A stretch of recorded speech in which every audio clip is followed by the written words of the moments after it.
guys, Samantha from Jessama Tutorials here, and welcome to day 15 of the Cracklathon.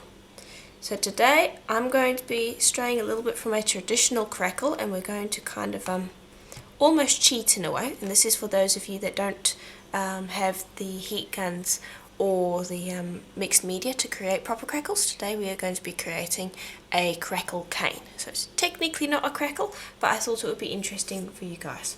So please let me know in the comments below whether you believe this is a cheat or if this is a legitimate crackle. So you're going to need three colours of polymer clay because we're going to be doing a 3-part skinner blend. I'm using Primo Ecru, Primo Raw Sienna and Primo Burnt Umber.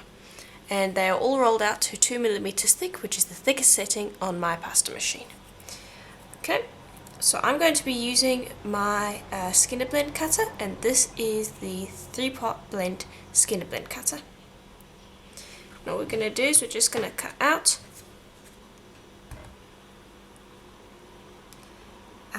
a triangle from each colour, and this is supposed to help you create a skinner blend that can fit across a 16cm pasta machine.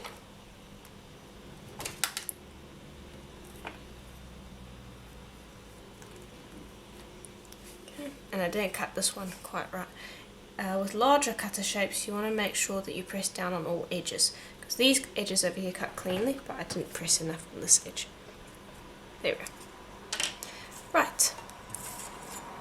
Then I'm just going to lift up each one, like so, clean off excess on the tile, and then we're just going to take them. And now this cutter has a wide base, so you want it so that the wide base is facing up or down, like so. Okay. And then you could do a blend like that, but what I like to do is I like to cut these edges here, and then I like to just spin this around. And it doesn't have to be perfect. I trim away a bit of the excess, but it gives me a rectangle and it's much cleaner to work with. Okay, now because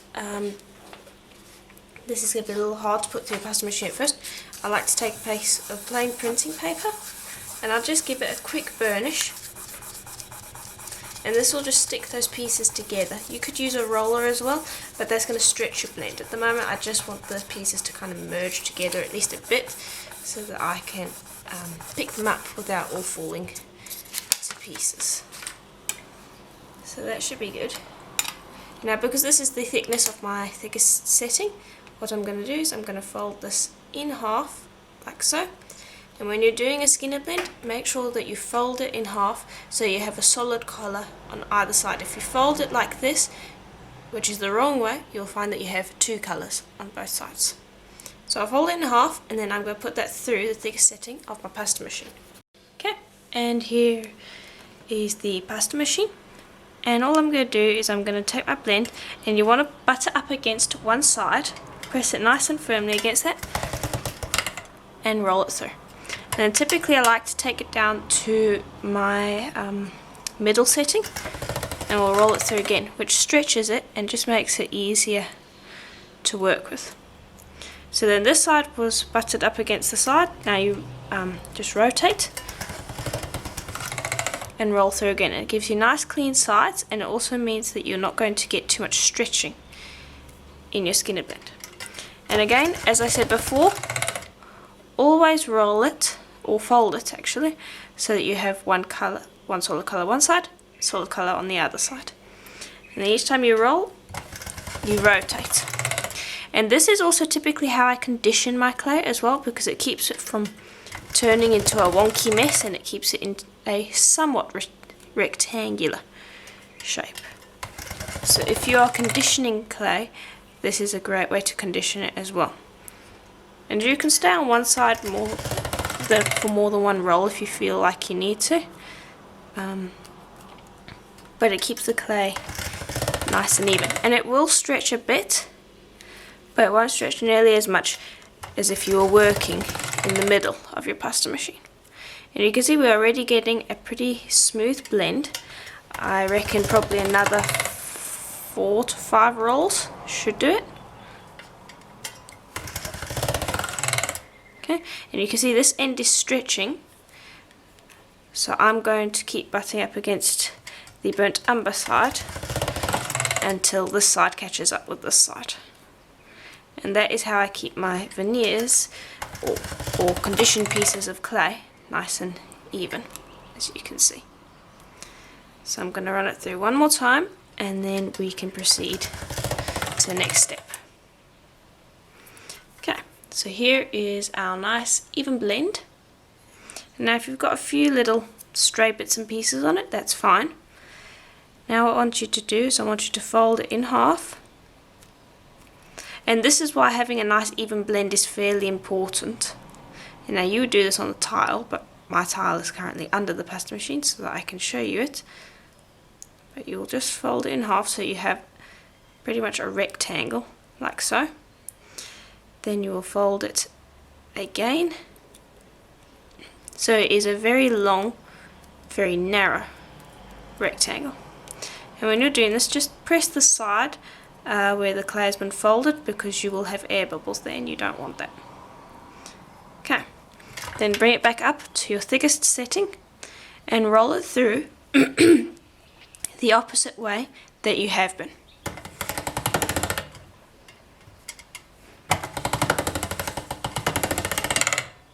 Like so. Then take it down to your middle setting, and yes, I do skip a few settings, I find that prevents rippling. And when you run it through, go really fast, that also helps keep it from rippling.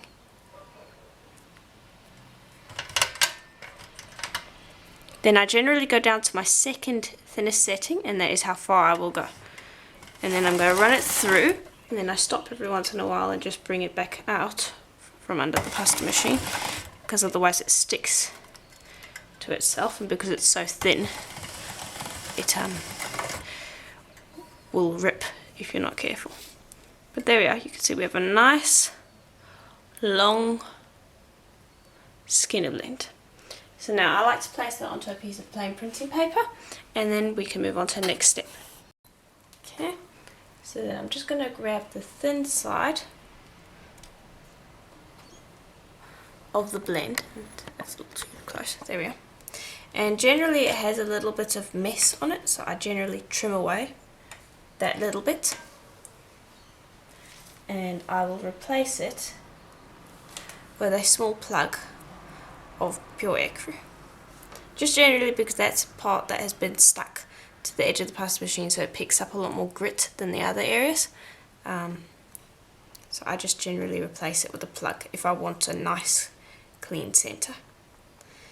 Then we will just start rolling.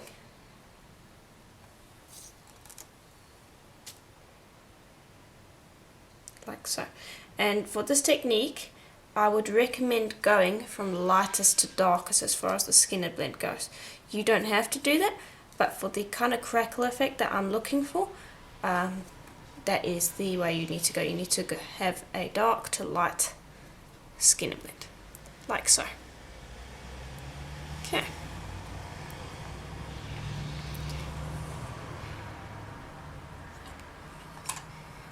Then I'm just going to press these edges because I don't want to chop them off.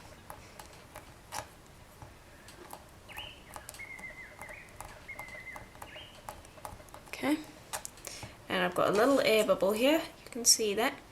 Take it, slit and press. Check anywhere else, looks fine. Now we're just going to start reducing this. And we want to reduce it into multiple sizes.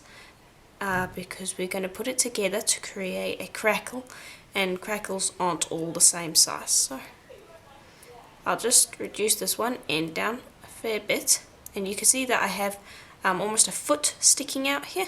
That's how I tend to avoid a lot of distortion, not distortion, excuse me, waste on the ends where the clay hasn't reduced properly. Generally I don't do it to this extreme if I'm reducing an image cane, because you do experience a bit of distortion, but with a cane like this it's fine. So long as you're not reducing an image cane or a flower or something like that. But this is a nice way to reduce a skinner blend bullseye. Okay, just continue reducing that down, and you can grab these feet now and you can give it a quick tug, and that will help reduce it down as well. Okay, so I've got the first size that I want, so chop off this edge, and you can see we have a nice blend there. Now just roll it again just to even it out, and I'm going to trim 2 pieces about the same size and pop that to the side. Then I will reduce some more,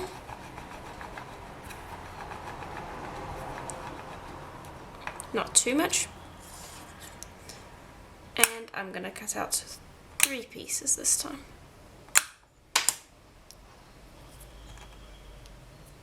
And you will just continue doing this until you've essentially used up the entirety of your cane.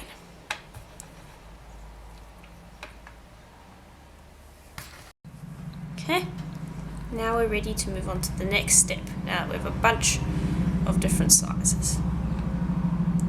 So what I'm going to do is, what you find with crackle generally is you find that you have large crackled areas and smaller crackled areas. So you want to keep the same sizes generally in the same vicinity.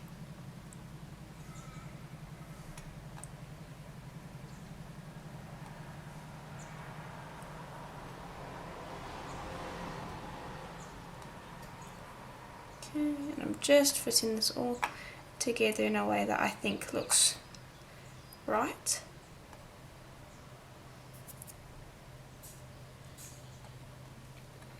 Okay, and just basically keep on adding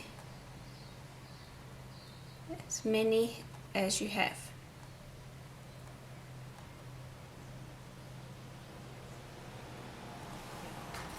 Okay, and here it is at the end of it.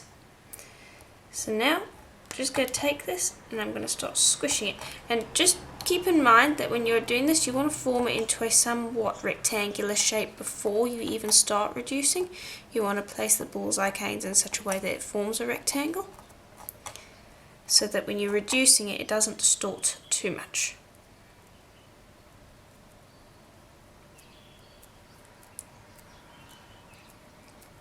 Okay, and I'm just going to press it so that I get a rectangle rather than a square. Did I say a rectangle before? I actually meant a square. If I said that, I do apologise.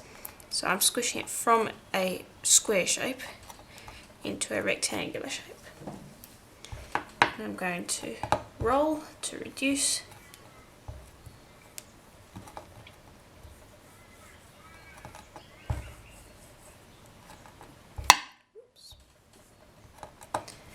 And just continue reducing because I want to cut this in half.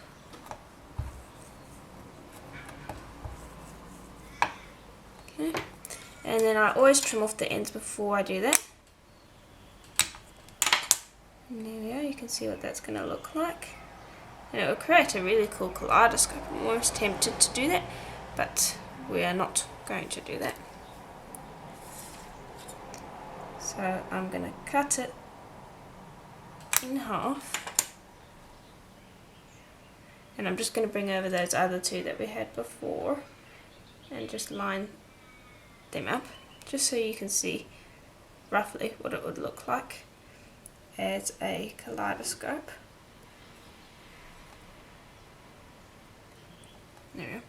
This would be an interesting idea, but we're not doing that. And I'm going to take this rectangle and I'm going to press it so that its long side becomes its short side and its short side becomes its long side. And this will just distort it enough that the 2 don't resemble each other exactly. And I just need to press down that to get reduced enough. There we are.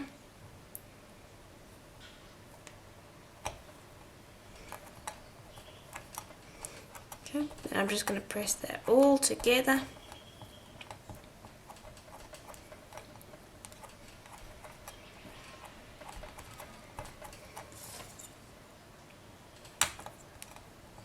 And here is what it looks like. And it kind of looks like a crackle. You can tell me if you think it does or doesn't, but this is another way you could kind of create a crackle effect with no clay. However, it is definitely a compromise compared to the previous crackles that we have made, and if you have a heat gun, I would recommend going with the other crackles just because I think they look better. This might be an interesting cane actually to use later on in our Cracklathon with something like the 99% alcohol to create a real crackle over the top of it. That is what we probably will end up doing. But for those of you that don't have anything to create a official and proper crackle, this is a good compromise. So hopefully you enjoyed this tutorial. Please let me know in the comments below what you thought of it, and stay tuned for tomorrow as we will be doing more crackles for every day of this month. And be sure to check back on the previous days as we are about halfway through, so there is a lot of crackles that I have already done. And if you would like to vote for your favourite crackle of this month so that there is a project done with it, please let me know. Join my group Jessama Tutorials Polymer Clay community on Facebook. There will be a link to it in the description below the video, and we will have a poll at the end of the month to choose which crackle was your favourite, and then I will do a project, so be sure to join the group. And as always, I'll see you in the next tutorial. Bye for now.